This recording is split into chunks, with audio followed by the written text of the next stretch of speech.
We've held this event. I was able to come and just show my support in all the offices that I held. And as the mayor of the city of New York, we like to call it the Tel Aviv of America. 1.6 million Jews reside. I will continue to come here and show my support for my friend Devorah Haberstein. There is a question that I've been asking these last few months now that I want to share with you. And I don't want an answer as much as I want you to contemplate what you think the answer should be. It comes from the Maasai tribe in Africa. When they greet each other, they don't ask, "How are you?" They ask the question, "How are the children?" Based on that answer, you could determine how well a tribe, a village, a city, or a nation is. So here's my question to you. How are the children? How are the children? Children are carving highways of death with 9mm bullets, taking the lives of other young people. How are the children? We're watching depression among our children at an alarming rate. Suicidal ideations are their thoughts. Just the other day, a 12-year-old child got into an argument with his dad and walked into his bedroom, opened the window, and jumped out and killed himself. How are the children?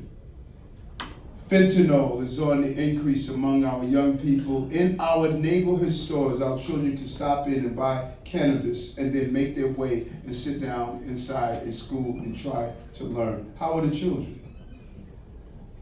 Our children are disfiguring themselves based on what they see on social media. They're learning how to steal cars and play the TikTok game. They're burning their bodies by trying to compete. How are the children?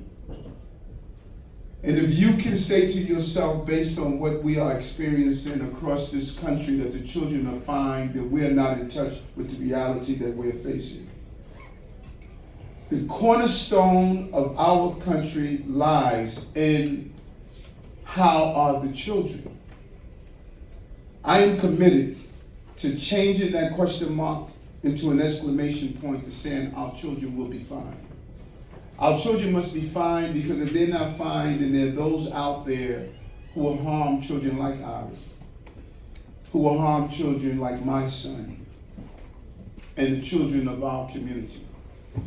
And if the children are not fine, then we cannot blame the children. We have to blame the adults. What are we doing that we cannot comfortably say that our children are fine? It's time for us to lean into what families mean and what it represents.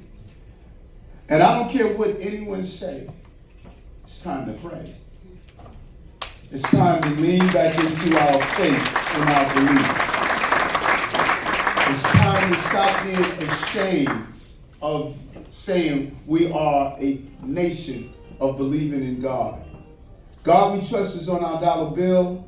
The last words I said after being sworn in is, "So help me God." Every president except 3 placed their hands on a religious book and a religious text. In your yeshivas, in your schools, you have your young people lean into faith and belief. If we know the power of God, then it's time for us to believe in God. I would not be mayor if there was not a higher order. Everyone knows that I'm dyslexic. I was arrested. I was rejected. And now I'm elected to be the mayor of the city of New York. That's the power of God. The power of God. The absence of faith, the absence of family, the absence of community, the absence of cross-pollination of what we represent and who we are is preventing us from having the greatest product we've ever known, and that's the American experience. No country on the globe has dream attached to its name but the American dream.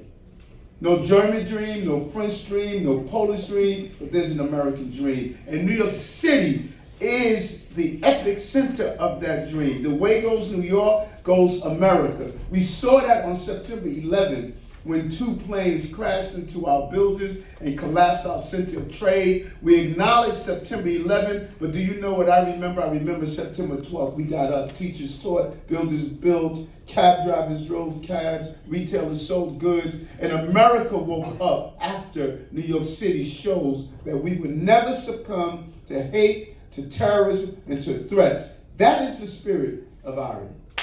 That is the spirit of Ari.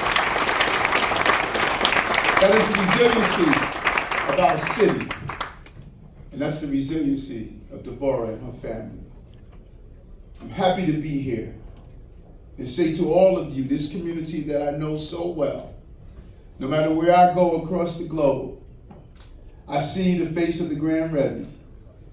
I see all the locations across the globe where people of Jewish faith and belief are welcome, but everyone is welcome.